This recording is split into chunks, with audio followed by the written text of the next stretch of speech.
dia a todos. Já de início agradeço a casa pelo convite. Na verdade, para mim, para nós, né, para já que é uma honra estar aqui, a gente vem recebido com tanto carinho, com tanta confiança, então para nós é uma oportunidade bendita de estudar o Evangelho com todos. Então, na verdade, eu que agradeço.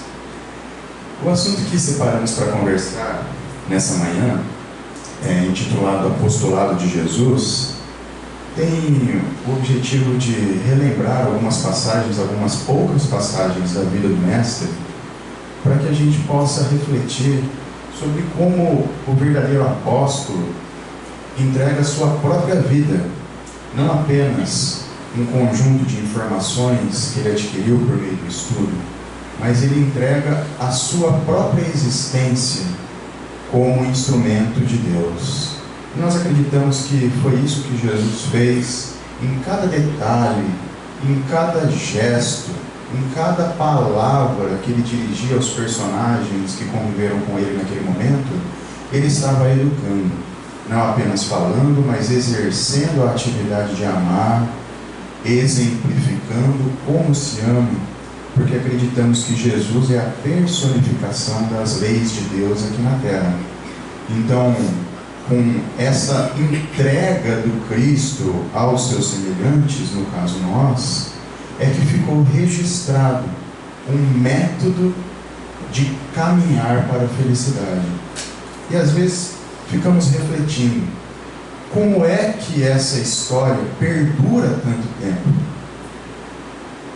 Passaram-se 2019 anos e nós temos um relato não apenas escrito, mas transmitido de geração para geração, por histórias, por testemunhos, que deixam vivo a história de Jesus. Às vezes nós não lembramos nem da história dos nossos avós. Eu mesmo não sei a história dos meus avós. Eu conheci apenas uma avó, materialmente, né? Mas o fato é que às vezes nem as nossas gerações, né, os nossos antepassados, nós não temos conhecimento detalhado das histórias. Enquanto uma história que aconteceu há 2019 anos está cada vez mais viva. Vocês já se perguntaram por que isso ocorre? Como é que essa história continua sendo transmitida de geração a geração? E por que isso acontece? Provavelmente, além, é claro, de ser a história que narra como se vive segundo as leis de Deus, é porque quando nós conhecemos Jesus e nos propomos a incorporar os teus ensinos em nossa vida, nós mudamos radicalmente a forma de enxergar a realidade. Os valores se modificam, os objetivos se modificam e a vida material fica mais sutil, fica mais leve. Os problemas talvez não desapareçam, mas a nossa postura diante dos desafios é uma postura completamente diferente, porque sabemos que o Espírito é imortal e é um dever de toda criatura humana buscar o bem, mesmo diante das dores e das lágrimas. E isso contagia a criatura com um desejo de viver cada vez melhor, e contagiado pelo impulso do amor, ele passa a propagar aquele ensino, modificando e irradiando esta nova forma de viver para com aqueles que frequentam o mesmo espaço, seja na família, no trabalho, no círculo social. Nós podemos lembrar de pessoas que mudaram a nossa vida com poucas frases, com exemplos que às vezes a gente olha à distância. Cada um de vocês deve lembrar. E é por isso que Jesus continua vivo, porque uma vez que nós nos entregamos ao ensino do Cristo, passamos a ser apóstolos dele aqui na terra.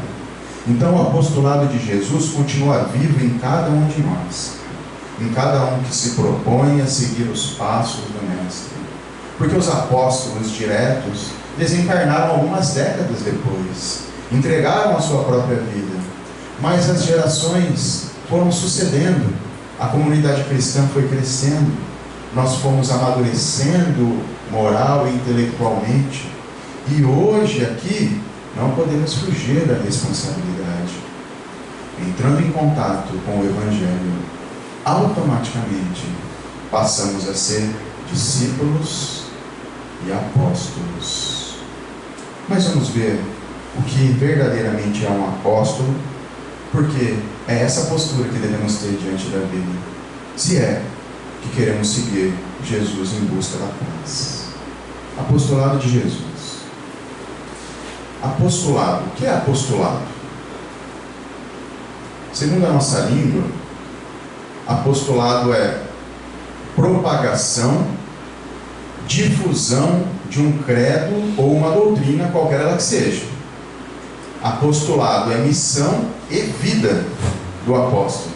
Não é apenas trabalho, mas é a vida daquele que se propõe a difundir um credo ou uma doutrina, né? Apóstolo é o conhecedor, seguidor e difusor desse credo, qualquer ele que seja. Apóstolo é um representante religioso, de religar, de ligar novamente o homem a Deus. É o agente de ensino, mas é também o exemplo de uma crença. E isso é muito interessante, porque em algumas religiões eles têm um representante religioso oficial. E o que eu acho mais sublime no Espiritismo é que nós não temos isso, e não é por um acaso, é porque a doutrina espírita entende que cada um de nós é o representante espírita. Então ele divide a responsabilidade. Hoje, por mera formalidade, por um convite muito terno, eu estou aqui, mas amanhã eu estou na fila do banco e eu tenho que dar o exemplo, não é? Porque no fundo tudo é do Cristo. Nós estamos aprendendo e incorporando estes ensinos. Então amanhã outra pessoa estará aqui. E logo em seguida, alguns minutos talvez ele esteja no restaurante, com a família, no trabalho, na via pública. E o comportamento dele diante do mundo deve ser exatamente o mesmo daquilo que ele professa. Então, isso é muito importante, porque cada um de nós é exemplo daquilo que acredita. Cada um de nós tem a oportunidade de ser o apóstolo do Cristo. Porque para ele falar, importa? Claro que importa. Mas acima de tudo, para Deus importa o fazer. Então o apóstolo é aquele que ensina e exemplifica. Logo, quando falamos especificamente do apostolado de Jesus, estamos tratando da sua própria vida, do conjunto de informações e ensinamentos trazidos por ele e de sua forma de educar, que está em todos os detalhes. Cada uma das escolhas do planejamento reencarnatório do Mestre tem um propósito específico de transmitir um conceito para o amadurecimento da humanidade. Aqueles que se propõem a seguir os caminhos do Mestre devem ter a consciência que não só as palavras, mas principalmente as ações e comportamentos são instrumentos de difusão da doutrina de amor. Somos instrumentos do Cristo aqui na Terra. Relembrar o universo que Jesus enfrentou durante a sua missão nos faz perceber que quanto os nossos problemas são pequenos. Porque o verdadeiro apóstolo Jesus, o apóstolo de Deus, enfrentou desafios terríveis. E mesmo diante das dificuldades, amou, compreendeu e consolou. Então, às vezes nós refletimos e não estou querendo dizer que a gente não passa dificuldade. A nossa vida é dura. Dentro das nossas limitações, temos uma série de problemas para resolver que às vezes nem sabemos como começar.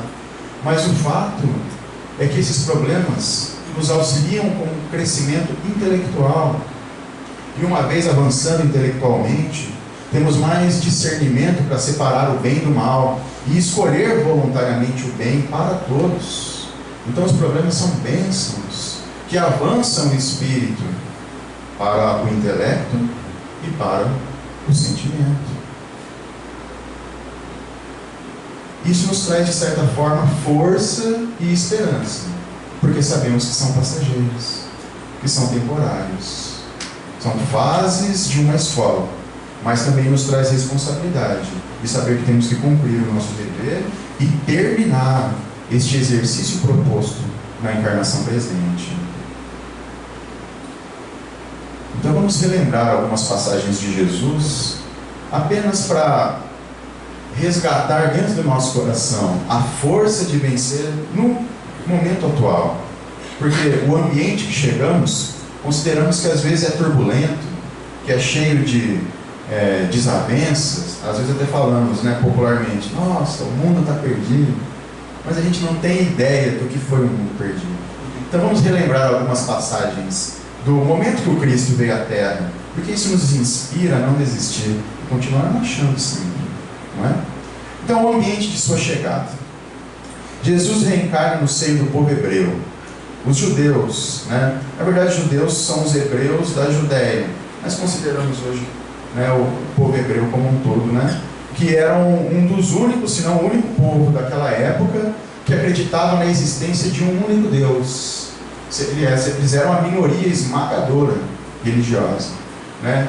E a reencarnação no seio do povo hebreu foi extremamente pertinente para a missão do Cristo, que tinha o objetivo, pelo menos inicial, de divulgar a fraternidade, o amor.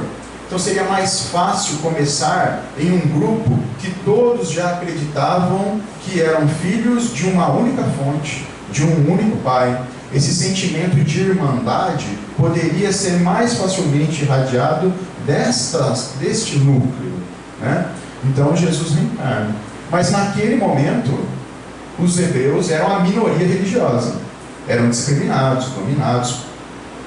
E às vezes nós nos questionamos. E nós, como minoria religiosa hoje, como nos comportamos? Porque nós devemos aos hebreus a força de opinião de sustentar essa crença.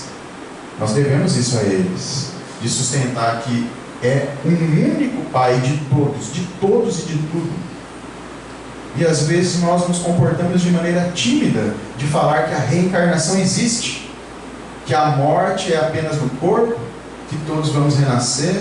Mesmo entre as pessoas que nos são caras, às vezes nos constrangemos e aí nos apoiamos em uma série de argumentos que às vezes é cômodo para dizer, a religião não se discute, deixa isso para lá, vamos falar de outra coisa. Claro que não devemos ser inconvenientes, não é isso que eu estou querendo dizer. Mas se posicionar é importante, porque as pessoas sofrem acreditando que aquela pessoa querida deixou de existir no momento da morte. Nós precisamos divulgar a doutrina espírita e falar que ele continua vivo, esperando, ansioso o reencontro, que ele está ali nos vendo e continua nos amando. Isso consola os corações, enxuga lágrimas. Nós não podemos nos constranger de divulgar o que é uma lei de Deus, porque os hebreus não se constrangiam. É claro que naquele momento eles lutavam para isso. E nós temos que usar outras armas, a arma da compreensão. Então o povo hebreu era nômade naquele momento, né? Passou por uma série de dificuldades e batalhas por territórios até se instalar em Canaã, na terra prometida aos seus ancestrais. E eles tinham, os profetas, a principal liderança religiosa. Tiveram uma série de fases, né? A fase dos patriarcas, a fase dos reis. E em cada um desses momentos, eles enfrentaram uma série de conflitos, mas eles tinham a crença que em um momento viria o Messias Salvador, o ungido de Deus, que faria com que os hebreus cobrissem toda a terra, né? Então, esse Messias Salvador, naquele momento, era interpretado como um príncipe que faria a liderança e a dominação territorial daquele povo. Porque era o objetivo da existência do povo que estava em trânsito para se instalar em uma terra, supostamente prometida por Deus, mas que era a fonte de sustento material para aquela geração. Então, eles interpretavam que cobrir toda a terra era dominar o território materialmente. E tinham em Moisés o seu principal legislador, que durante a fuga do Egito, denominado Êxodo, né, narrado no Velho Testamento, Moisés recebe de Deus os 10 mandamentos e escreve todo um conjunto de leis que tinha significado civil e religioso para aquele povo.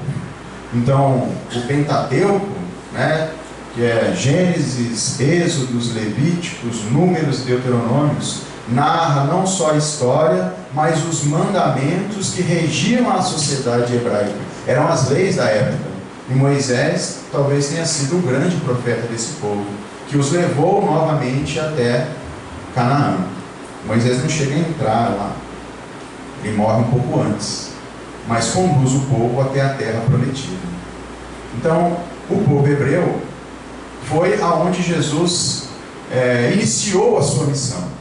Jesus vem aproximadamente 1500 anos depois de Moisés. Há algumas divergências históricas, eu já vi autores dizendo que foi 1300, 1250, mas o fato é que é uma porção de tempo relativamente grande para nós, a distância entre Moisés e Jesus. Então essa imposição das leis trazidas por Moisés, que traz uma lei disciplinar, os 10 mandamentos são taxativos: não mate, não morra, não cobice, não roube, não preste falso testemunho, ou seja, não fale mal do próximo. Então tinha essa questão de limitar a nossa ação em relação à ação do outro. Durante esse período, a população já estava mais amadurecida, intelectual e moralmente, quando Jesus vem à Terra. Então, algumas imagens do povo hebreu e das cidades da época. Porém, internamente, eles tinham uma guerra entre classes. Após a cisão das tribos de Israel, dividiu-se em 12 tribos, Reino do Norte e Reino do Sul. E isso fez com que cada clã tivesse uma aversão àqueles que não interpretavam a lei segundo os seus conceitos. Então, apesar da crença do Deus único, a sociedade judaica seguia dividida, em constante conflito entre essas classes, e todas procurando mais poder, mais influência sobre os demais. Mas é claro que isso já acabou, isso é só no tempo de Jesus.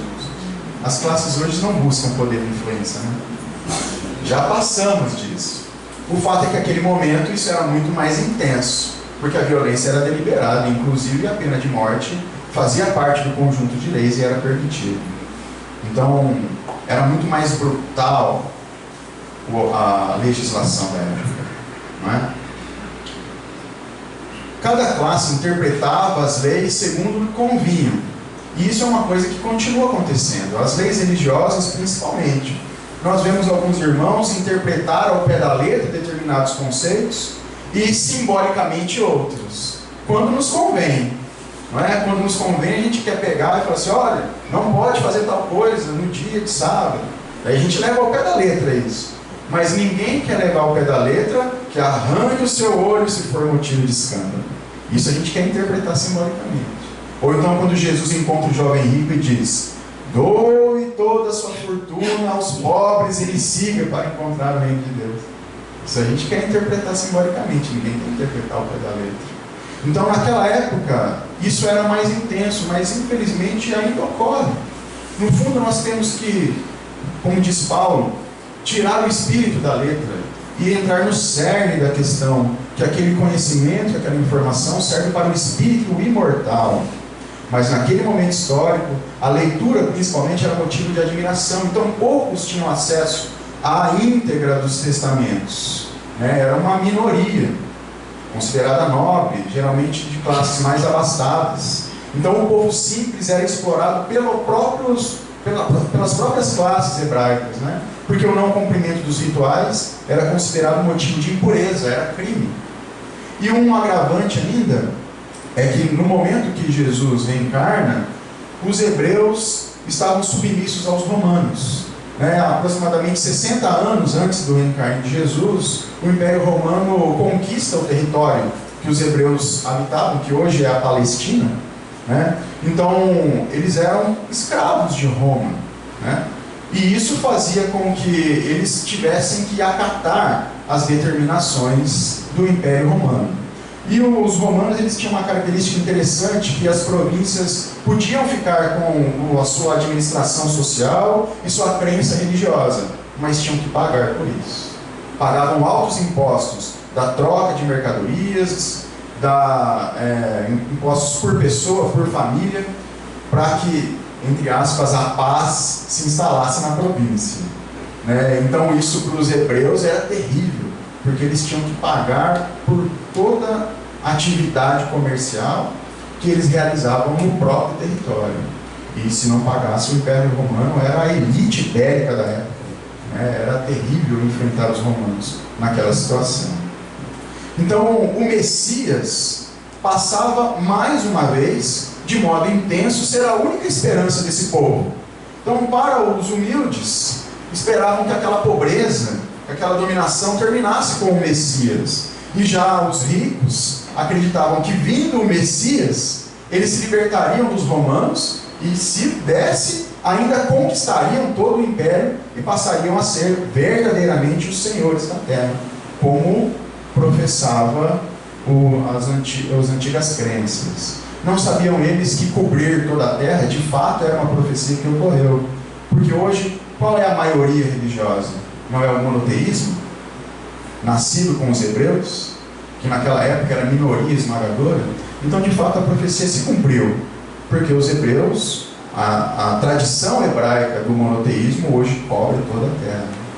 E isso é muito bom, porque aumenta o nosso sentimento de fraternidade, de irmandade, porque todos somos filhos do mesmo Pai. Mas naquele momento, a esperança era de um Messias guerreiro. Foi nesse ambiente tumultuado que o Mestre encarnou para a sua tarefa de amor.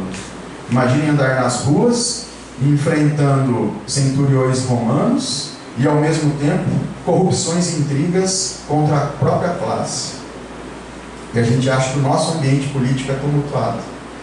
Nós não temos ideia do que era este momento histórico que o Cristo escolhe para renascer. A título de curiosidade, esse era o... Deixa eu aproximar aqui. Esse era o Império Romano dentro da linha vermelha, era o Império Romano da época de Jesus. E ele reencarna nessa regiãozinha aqui, que hoje é a Palestina. Então, nessa região tem até a cidadezinha de Jerusalém, aqui na Judéia, onde Jesus reencarna. Tem ele ampliado aqui do lado, para a gente ver um pouquinho mais de detalhes. Esse aqui é aquele pontinho lá, dá até para ver Jerusalém e Belém aqui embaixo. Então, ele era dividido em como se fossem estados, territórios. Tinha o território do norte, da Galileia, o território de baixo, que era a Judéia, dividido entre Judéia e Samaria, Decápolis. E Jesus nasce em Belém, na cidade de Belém, que era próximo de Jerusalém. Então, dizem alguns historiadores que Jesus nasce em Belém justamente porque estava ocorrendo um censo, onde os romanos contavam a população para atualizar a cobrança de impostos. E que a família tinha que retornar para a cidade de origem.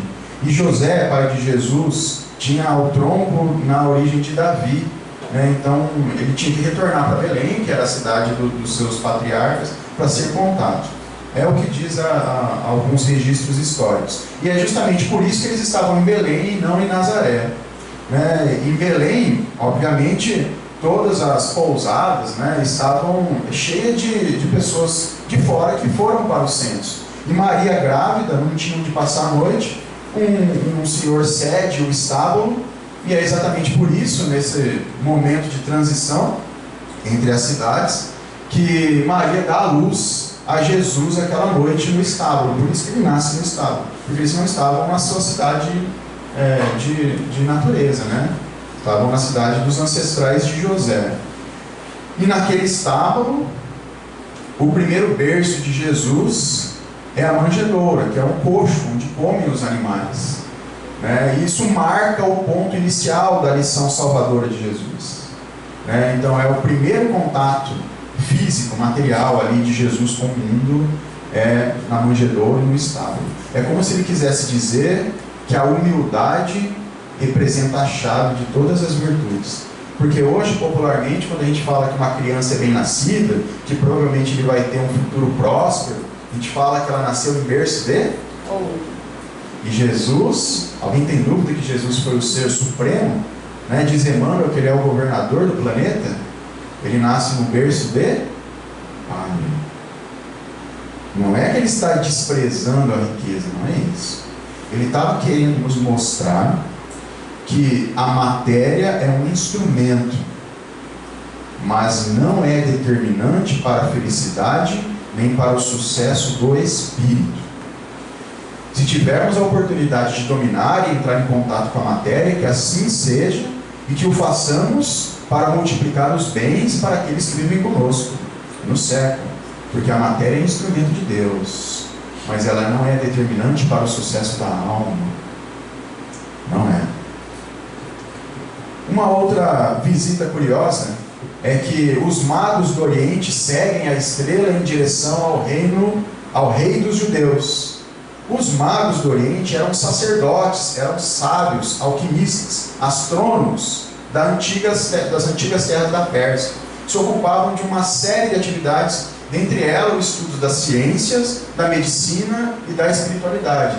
Eles dominavam um conjunto de áreas, né? E já sabiam que ali naquele momento, naquele período, nasceria um ser diferente, o rei dos hebreus, que seria um exemplo para a humanidade. E eles vão render graças a esse rei que nascia. Olha só que curioso, né? Eles já sabiam que aquele bebê mudaria a humanidade, mesmo não sendo da cultura deles. Então, mesmo que de forma simbólica, Jesus estava unindo pessoas de crenças e culturas diferentes. Ainda, unindo pessoas ligadas à ciência, porque os magos eram, entre aspas, os cientistas, os conhecedores da tecnologia da época, e a religião. Ele estava unindo pessoas ligadas à ciência e à religião, simbolicamente.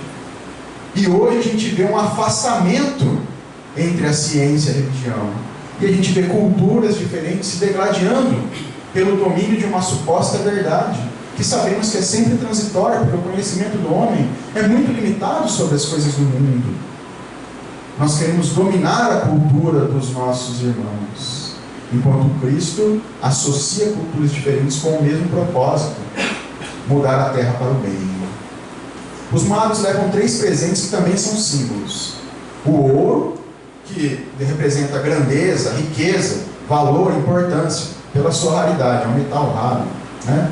O incenso, que é uma fumaça, todos já conhecem, né? E geralmente é associado a um significado espiritual, porque a gente acende o incenso para reflexão, para oração. E uma coisa interessante é que ele é imaterial, a gente não consegue tocar. Você toca antes da combustão, mas depois você só sente o cheiro, né, e vê a fumaça, mas não tem como você pegar. Ele é imaterial para nós. E a mirra? A mirra é uma erva que, dentre as muitas funções, tem efeito cicatrizante e era utilizada para fazer unguento, para fazer pomadas, né? Então era utilizado para curar feridas. Parece que os magos estavam levando um presente para a família, mas nós acreditamos que isso é um símbolo de reconhecimento que o bebê era um presente para a humanidade. Era o presente de Deus que trouxe a riqueza espiritual que curaria os males da terra. É uma inversão de papéis. Eles estavam demonstrando o valor de Jesus pelos presentes: riqueza imaterial, espiritual, que vai curar os males da terra. Isso aconteceu em Belém. Mas Jesus cresce na Galileia, né? E a Galileia era uma região também discriminada pela época, porque vocês podem perceber que já era na divisa, né? Lá no norte da região habitada pelos judeus, né? E durante a escravidão dos judeus ali na Babilônia, quando eles foram conquistados pelos assírios, teve muita imigração, eles habitaram essa região. Então, quando os judeus retornam, tinha muita influência dos povos vizinhos. E isso para eles era terrível, porque era motivo de impureza. Eles eram muito conservadores quanto à pureza da sua raça. Eles acreditavam que mistura de culturas e mistura de genes, né, miscigenação, era motivo de sujeira, né? Então, essa região da Galileia ainda era considerada uma região de pessoas incultas, porque era muito ligada à agricultura, a terra era muito fértil. Então, tinham comerciantes e agricultores. Apesar de ser uma região muito rica, era considerada uma região atrasada intelectualmente, né? Então, essa era a região da Galileia, onde Jesus cresce, como se fosse o estado do Paraná, né? O estado da Galileia. Jesus cresce nessa região que era distante do centro político e religioso, e era uma província bastante atrasada. Tem até um ditado hebreu que falava que queres riquezas, vá à Galileia, queres sabedoria, vá a Judá. dando a entender que o reino do sul era considerado por eles um reino avançado intelectualmente, né? E os judeus até escarneciam, dizendo que jamais sairia profeta da Galileia, um lugar de pessoas simples e incultas. A cidade de Nazaré ficava na Galileia e ainda tinha um agravante. A cidade de Nazaré ficava próximo da rota que trazia especiarias de Damasco. Era muito próximo da estrada, era um vilarejo pequeno, né, na região central ali da Galileia. Então, como era muito próximo à estrada, passavam muitas caravanas com produtos de muito valor. Então tinha muito saque naquela região, né, roubo. E na cidade de Nazaré, como em várias outras cidades próximas à estrada, os saqueadores habitavam. Era uma cidade tinha muitas pessoas que em trânsito. Consequentemente, era considerada uma cidade perigosa. Numa terra discriminada, por ser de pessoas simples, ainda uma cidade perigosa pela influência dos saqueadores, que não eram necessariamente Nazaré, mas por ali transitavam, né? Por isso sua reputação não era boa, trazendo surpresa quando descobriam que o Cristo vinha de Nazaré. Quando Filipe começa a sua missão junto ao Cristo e fala para o companheiro Natanael sobre Jesus de Nazaré, Jesus se intitulava Jesus de Nazaré. Natanael responde: nossa, mas pode vir alguma coisa boa de Nazaré? Como quem diz, mas ele é desse bairro, dessa cidade, lá só tem gente terrível. E até hoje nós nos pegamos, talvez não vocês, mas grande parte das pessoas, discriminando os homens pela sua região geográfica, pela sua etnia, pela sua orientação sexual, e por uma série de outros parâmetros que dividem a população em castas. O Cristo vem nos mostrar que a esperança da salvação, porque era o Messias, se inicia de uma região de que nada se espera. Para Deus, todos têm o seu valor. A terra mais árida, quando adubada e cuidada, nasce flores e frutos. E cada um de nós é semente em terra árida. Cada uma das pessoas de qualquer bairro de Londrina, de qualquer cidade do Paraná, do Brasil e do mundo, tem o seu valor perante Deus, porque são criaturas que Ele ama intensamente. Então, muito cuidado na hora de criar rótulos para as pessoas, porque para Deus o único rótulo é de quem verdadeiramente ama mais ou menos, porque são o rótulo dos seus instrumentos e dos seus socorridos. Jesus cresce em Nazaré e começa seu trabalho de divulgação por volta dos 30 anos. E contrariando todas as expectativas, ele cresce e fica junto ao Pai, porque a única notícia que nós temos do Cristo nesse período da infância e do início da vida adulta é que ele estava com a família e que seu pai era carpinteiro. Diferente do que se esperava, porque mesmo na Galileia e em Nazaré ele poderia ser filho de um grande comerciante ou de um grande agricultor. Mas José era carpinteiro, trabalhava com as mãos para o sustento da sua família. E o que nós sabemos do Cristo é que ele esteve ao Pai durante todo esse período de amadurecimento. Isso também é uma demonstração de confiança do Cristo nas leis da época, de resignação, porque para os hebreus a maioridade vem por volta dos 30 anos. Antes dos 30 anos não era permitido que alguém fosse líder religioso ou civil.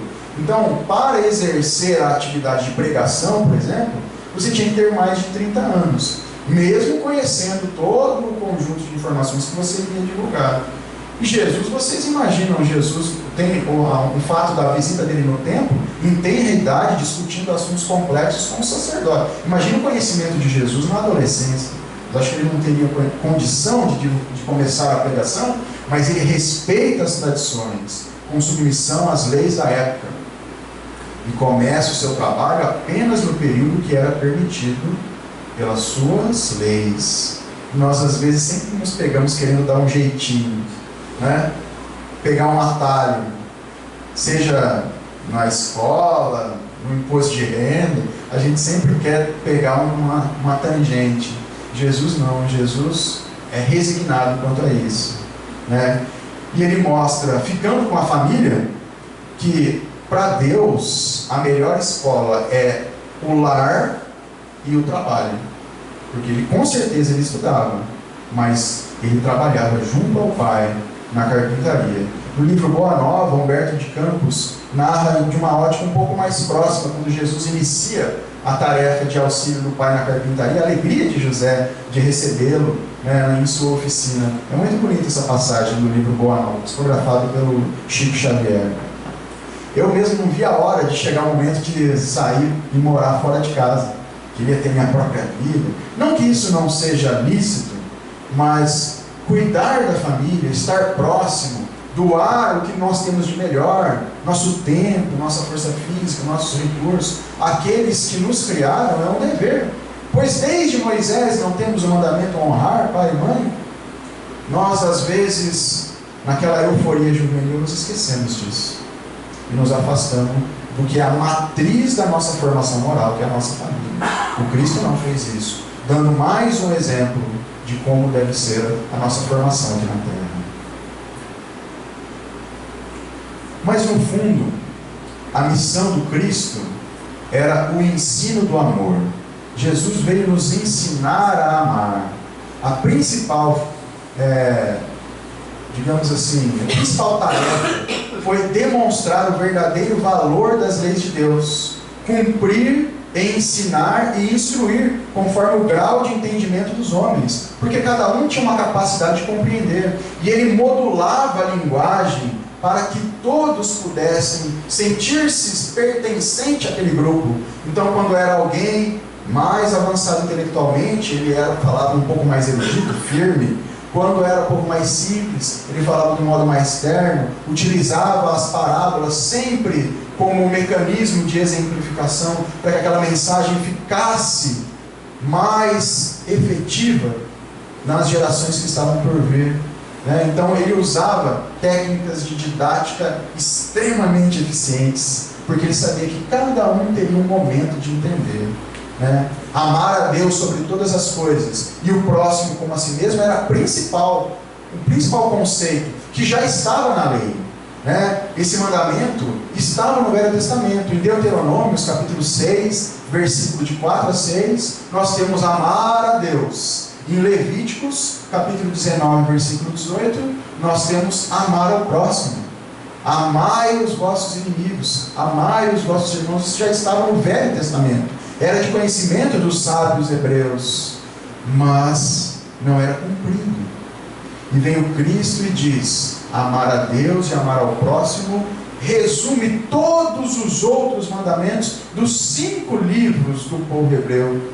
Cumprindo esses dois, indiretamente estaremos cumprindo todas as leis e todos os profetas. Jesus não resume da sua cabeça, ele extrai um ponto central da doutrina hebraica e diz: faça este e este mandamento, porque esses dois representam a lei de Deus em ti. Esse é o verdadeiro professor. Mas ele vem ensinar não apenas com instruções, mas com exemplos, que a verdadeira vida não está na terra, mas está no reino dos céus, e que a matéria é transitória. Ele ensinou também como a gente faz para chegar a Deus, por meio da ação no bem, da caridade e da entrega de tudo que a gente tem a benefício daqueles que nos cercam. Porque ele palestrou sim, mas ele dividiu o próprio pão. Era o pão que ele tinha e os peixes que ele tinha no momento para alimentar os apóstolos. Era o que ele tinha, não era o que sobrava, mas era o que ele possuía no momento para o seu próprio sustento e para o sustento daqueles que eram mais caros. Mas vendo a multidão faminta, o que ele faz? Divide. Simbolicamente multiplica. Mas nós entendemos que ele dividiu o que ele tinha. Ele abriu mão do seu necessário, não do seu supérfluo. E ele curava todos aqueles que buscavam o teu auxílio. E às vezes nós imaginamos: mas eu não tenho a força magnética de Jesus, que um simples toque curava a pessoa. Mas será que eu não posso fazer uma visita a um doente? Será que eu não posso pegar um remédio no posto e levar a quem está acamado? Será que eu não posso fazer uma prece, mesmo que à distância, para aqueles que sofrem e não podem vir aqui? pois sabemos que o pensamento é uma forma de irradiação de energia. Existem grupos que fazem prece no próprio centro e distribuem aquela energia para aqueles que não conseguem vir. Aqui mesmo tem um grupo que visita os enfermos. Será que dentro das nossas limitações não é o exemplo que o Cristo está querendo nos dar?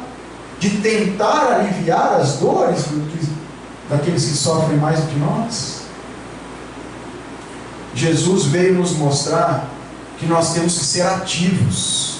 Ele passa de um aspecto controlador, que era necessário pela lei mosaica, não roube, era sempre não faça, restritivo, e ele vem e diz: tudo o que quereis que os homens vos façam, fazei vós a eles. Então passa para a ação. Se eu quero perdão, antes eu tenho que fazer o quê? Perdoar. Se eu quero amizade, eu tenho que ser o quê? Cortês, fraterno. Porque a gente sempre quer amigo para escutar as nossas dores e lamentações. Mas quantos de nós estão dispostos a escutar as lamentações com bons conselhos para os nossos amigos? Poucos têm essa virtude de doar os ouvidos. Se eu quero fraternidade, eu tenho que ser fraterno. Tudo que eu quero receber, antes eu tenho que dar. E vem no Livro dos Espíritos, na questão 642, se ratifica essa posição ativa da criatura humana. Quando Kardec pergunta: bastará não fazer o mal para ser agradável a Deus? Que não fazer o mal, 10 mandamentos. A gente não faz nem Moisés ainda, né? Que dirá não prestar falso testemunho, né? Em tempos de rede social e fake news, a gente vê como isso se alastra na humanidade. Prestar falso testemunho. Moisés, 1500 anos de Jesus, mais de 3.000 anos de nós, e continuamos com esse mesmo comportamento equivocado, distribuindo e alimentando ódio por notícias falsas, né? Então nós ainda estamos tentando cumprir Moisés, mas vem Jesus e diz: faça o bem. Não fazer o mal é o nosso dever, é o mínimo que a gente tem que fazer. E aí Kardec pergunta: bastará não fazer o mal para ser agradável a Deus? E a resposta dos Espíritos é enfática: não. Não basta. Não fazer o mal não basta. É necessário fazer o bem no limite de vossas forças. E a segunda frase é ainda mais assustadora: pois sereis responsáveis pelo mal gerado pelo bem que não fez. Seremos responsáveis pelo mal gerado pelo bem que não fizemos. Talvez vocês estejam próximos disso, mas eu estou muito distante de cumprir. Eu não consigo nem pensar nas consequências dos meus atos. Olha que infantilidade. Primeiro a gente faz e depois a gente tenta reparar. Basta ver o tanto que eu peço de desculpa na minha casa. Mas o fato é que essa atitude positiva no bem é um dever para nós. Jesus vem mostrar que, apesar da difícil tarefa de renovação, depende de nós. Há 2.000 anos ele veio nos orientar a começar uma nova fase de evolução, onde cada um de nós tem a força de agir, não por imposição, mas pela razão, voluntariamente, pois somos herdeiros de nós mesmos. Renasceremos como criança, e como criança aprenderemos a cada ano, crescendo, entendendo melhor as leis de Deus. Então não devemos nos culpar pelos erros passados, mas devemos agora, mais maduros, repará-los. Na inocência que erramos às vezes por ignorância, agora na madureza, reparar com consciência, com amor. Ensinou que a fé sem obras é uma fé morta, que devemos utilizar todo o nosso potencial, seja ele físico ou intelectual, material ou espiritual, para estender auxílio aos irmãos mais necessitados, porque todos somos, mesmo quando consideramos superiores, somos necessitados. Somos necessitados. E uma hora precisaremos dos nossos irmãos. Então, para merecer o auxílio dos irmãos da pátria espiritual ou dos irmãos da pátria física, devemos auxiliar antes. Auxiliar antes. Jesus trouxe a esperança, reforçada pelo Espiritismo, que a vida continua em sua verdadeira face, a espiritual, que somente a prática do bem, o amor e a caridade dão acesso, independente de classe, crença ou raça. Quando percebermos que estamos fora do caminho a qualquer instante, é permitido por Deus que a gente recomece. Porque é isso que ele diz à mulher adúltera. Ele não diz: olha, está tudo certo o que você fez, está quite, né, está tudo bem. Não, ele diz: vá e não peques mais. Ou seja, agora que você entendeu, agora que você sentiu qual é o seu objetivo aqui na Terra, como deve ser o seu comportamento, não volte a realizar um comportamento que te trouxe a este momento de dor. Amanhã o sol vai nascer de novo. Amanhã o sol vai... Alguns vão desencarnar durante a noite, isso é verdade. Mas sem essa verdade assustadora, amanhã nós teremos mais 24 horas para tentar ser uma pessoa melhor. Isso não é uma bênção de Deus, não é um recomeço. Não é Jesus falando para nós, a hora que a gente acorda: vai, não peques mais. Ele fala isso para nós toda manhã: vai, não peques mais. E a gente fica criando teorias malucas para interpretar as passagens, mas é simples. Reconhecendo a lei de Deus, e o nosso dever é tentar agir. Não que isso seja fácil, nunca é fácil, porque o aprendizado é sempre difícil. Precisa fazer os exercícios para reforço, tem um período de prática. Com raras exceções as pessoas aprendem apenas por observação. Então é necessário que a gente se esforce, mas Deus nos dá sempre uma outra oportunidade de recomeçar e, entendendo o Evangelho, tentar segui-lo. É por isso que, já em vias de conclusão, Emmanuel nos traz uma frase dura, mas necessária para o momento que estamos passando. Na lição 68 do livro Fonte Viva, se não me falha a memória, o título é Sementeira e Construção. Já na fase final dos parágrafos, ele diz assim: se já conheces os benefícios de Jesus, és apóstolo dele na construção do mundo e do Espírito para a eternidade. Ele não está falando se você domina o Novo e o Velho Testamento, se você decorou todos os versículos, se você estudou os 5 livros da doutrina espírita. Claro que tudo isso é importante. Não estamos aqui fazendo mérito ao aprendizado sem um esforço. Mas ele está querendo dizer, se já conheces, se você entrou em contato e sentiu o bem que Jesus faz, é 1 minuto e a gente consegue perceber isso em nossa vida. A partir daquele instante, o que somos? Segundo Emmanuel, apóstolo de Jesus. Eu imagino que todos nós já sentimos o benefício de Jesus em nossas vidas, com o perdão, com a tolerância e com todas as virtudes que ele demonstrou, e quando conseguimos fazer, nos traz paz, nos traz um bem-estar imenso fazer o bem. Então, se já percebemos esses benefícios, somos sim apóstolo do Cristo aqui na terra. E Emmanuel continua: avance na tarefa que te foi confiada e não temas, sem medo. Se a fé representa a nossa coroa de luz, o trabalho em favor de todos é nossa bênção, é o alimento de cada dia que fortalece e nos alegra, porque servir ao Cristo nos traz uma alegria imensurável. Eu me recordo, eu não sei se eu já contei isso aqui, se eu já contei, me desculpe, mas me veio muito forte esse caso desde ontem. A Jaque, a Rosa, também vai com a gente na sopa fraterna nas quartas-feiras. E teve um dia que geralmente é o Flávio e o Paulo Garino que fazem a prece e o estudo do Evangelho antes de servir a sopa. Mas nesse dia os dois não estavam e eu fui de suplente. É um evangelho rápido, alguns minutos só antes da gente servir o alimento, né? Porque o objetivo é falar sobre Jesus, né? Para que o alimento também seja espiritual, não só físico.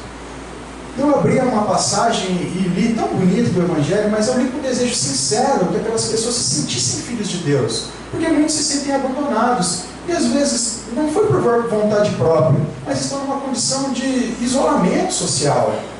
Muitos acreditam que nem merecem o convívio novamente com os familiares, fogem, somem, né, de toda a sua história. Isso deve trazer muita dor, muita solidão.